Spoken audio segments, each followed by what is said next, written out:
Hello to all of you. We're so glad you came our way. We hope our time with you will be a blessing and increase your understanding of the Bible. If you would like to donate and help grow this ministry, please check the options below. And folks, we will send you a free copy of our booklet, Training Your Children in the Way They Should Go. Thank you so much. And now let's enjoy some questions and answers from the Bible. Hello, folks. We're glad to be back and share the Bible with you so that we can learn a little more of the truth. The truth that can make us free. So, we have some questions for you tonight. Nancy's ready to answer. You try to answer them just ahead of her, and we'll see how this works out. Chapter 27 of Genesis. We're moving right along. First question. What physical infirmity did Isaac have when he was old? Well, I don't know if he was blind, but he couldn't see. What do they say? Blind one eye, can't see out of the other. Yeah. Anyway, that must have been quite a thing. No glasses in those days.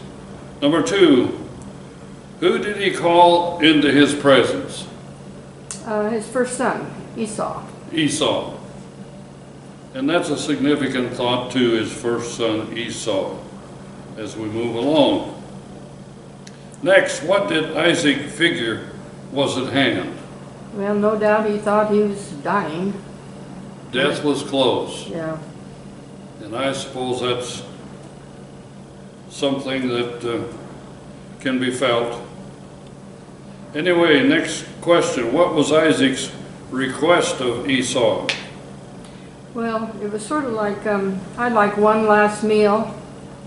Go out and get me some venison and fix it up for me like you do. Yeah. I'd like to have one more taste of that. One more time of Sunday dinner. How about that? What is venison? Well, it's another name for deer meat. Deer. Okay. Next, upon getting the venison, what was Isaac giving to Esau? He had in mind that he was going to give him a blessing. Give him the blessing. Next, what lady heard Isaac's conversation with Esau? His mother, Rebecca. Rebecca. These wives, mothers, are always kind of on the ball, aren't they? Listening. Anyway, what son was a favorite of Rebecca, however? Must have been Jacob. Jacob, yeah. Right on. Next, when Jacob came into Rebecca's presence, what did she tell Jacob to do? She said, hurry, go get a lamb and I'll fix it for you. Yeah. So you can get the blessing. Yeah. I thought this was supposed to be a natural. Remember, it was promised clear back at birth. Anyway, what was Jacob then concerned about? Well, he says, my brother's hairy and I'm not. I'm smooth. He'll tell the difference. Yeah. Can't hide all this. Why was Jacob concerned about this? Because he knew his father would feel him and then he wouldn't like it. He might curse him or something. Yeah. He was afraid of the curse that might come. Okay. 12. What was Rebecca's reply to this? Well, she said, don't worry, son. She says, let the curse be on me. You go ahead and do it. Oh my, these mothers have the answers. Yeah. Well, this is quite a situation. It's kind of hard to think that Isaac was ignoring what had been told to him in the previous chapter, how that the younger would be the one who would rule over the older of those boys, promised by God. Maybe he'd forgotten his old age. Genesis 25:23. Well, yeah, you know, life moves on for all of us. Complications come, everything that unexpected, and you can forget. Yeah, that's why we need to read our Bible ever so often, so that we can be reminded and go to church. Be reminded of the things that God's trying to tell us. Anyway, after fixing the lambs, what preparation did Rebekah make with Jacob? She says, now I've got these clothes, and I've got some skins here from the lambs. I'm going to cover you up with them, so Daddy won't know. Yeah, Daddy won't know. Oh, these daddies. Next question.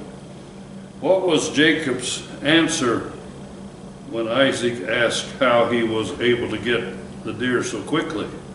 Oh, he just said the Lord brought it to me. Oh, yes. Miracle. Lord gets blamed for a lot of things, doesn't he?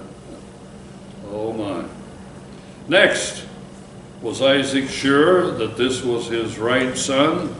No, not at all. Not really. He needed some bifocals. How did Isaac test Jacob? Well, he felt him. Felt him, yeah. What did Isaac say about the voice and the hands? He says, now, this is the voice of Jacob, but it's the hands of Esau. How can this be? Yeah. He needed a sore throat that morning, didn't he? Yeah.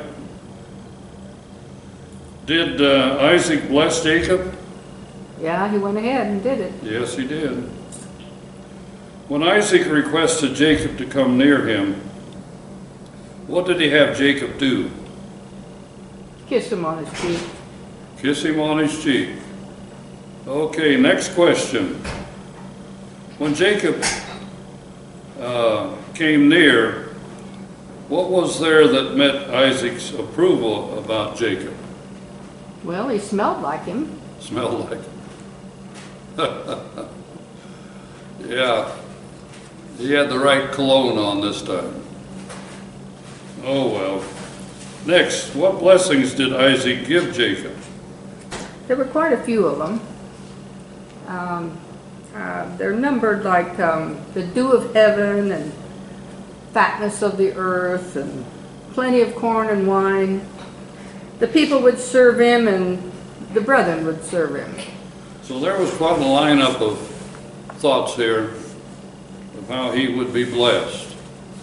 It's too bad there was so much human element that was interwoven, but this was God working out his work.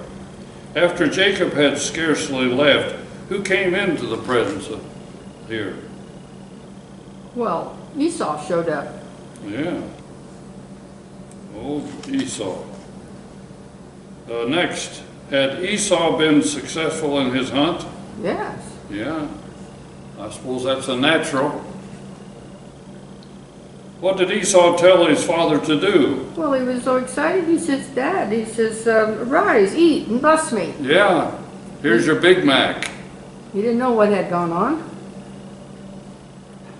What did Isaac ask Esau when he came in? Well, who are you? Yeah, who are you? Well, oh my. What was Esau's reply? Well, I'm your son Esau. Yeah. Just like we planned. Oh my. Next, what is said that Isaac did? Well, he kind of started shaking. Yeah. He says, oh no, what now? This was quite an experience. But you see, well, what do we say? This was the plan of God working out, and it seems like sometimes it isn't always smooth. I expect you've experienced some of that too. Next, what did Esau do when he heard that Jacob had been blessed? Well, what any natural brother would do. He cried out and says, no. Yeah, my goodness. Yeah. Next, what did Esau request of his father? He said, bless me too, Father. Yeah. Does Isaac recognize what Jacob had done? Yes, he realized that he'd been deceived. Yeah. What two things has Esau had taken away from him now? His birthright and his blessing. So you see, remember back when these two boys were born, this was all promised to work out this way. And I don't know what all to say, but it certainly seems like it's the best for us to go God's way, let go and let God, because somehow it's going to work out. And we need to respect that. Next, what did Isaac reply when Esau asked for just one blessing? Oh, he says, I have nothing left to give. I've given everything to Jacob. Oh, my.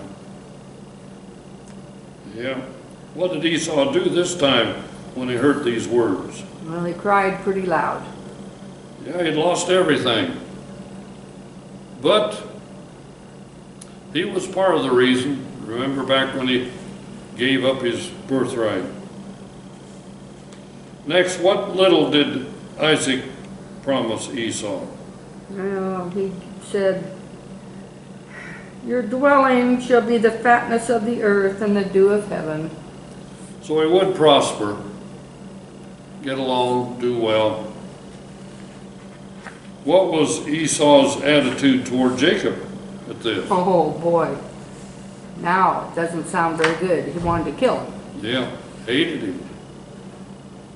What did Esau plan to do to Jacob? Kill him? Kill him. You know, my goodness, what thoughts can go through a human's mind? Next, what woman heard Esau's plans? Rebecca, the mama. Back to Mama again. What did Rebecca do to solve this problem? She said, Jacob, hurry up, get packed up and get going. Go to Haran. Yeah, it's the only place she knew to send him. Get out of here. Let's see. Rebecca told Jacob to tarry at Haran how long? Until his brother Esau settled down. Yeah. And it got safe. You know, time is a healer, but some people can carry it to the cemetery. What was Rebecca's concern at this time? Well, she was concerned that she didn't want him marrying any of the Canaanite girls. So that was her concern. That was a big concern. And that brings us to the end of the chapter, but I want to offer this thought out of verse 45. Until thy brother's anger turn away from you, and ye forget that which ye hath done to him, then I will send and fetch thee from thence. And she makes this statement, why should I be deprived also of you both in one day? Why would she say that? Well, if you back in those days and clear back from Genesis 9 verse 5 and 6, it was said and taught that if you kill somebody, you have to forfeit your life too. So this is a part of the teaching as to why we certainly discourage thou shalt not kill. So this is truth. This is God's truth. And so we comply so that we might be made free in our life's undertakings. How about that? See you next time.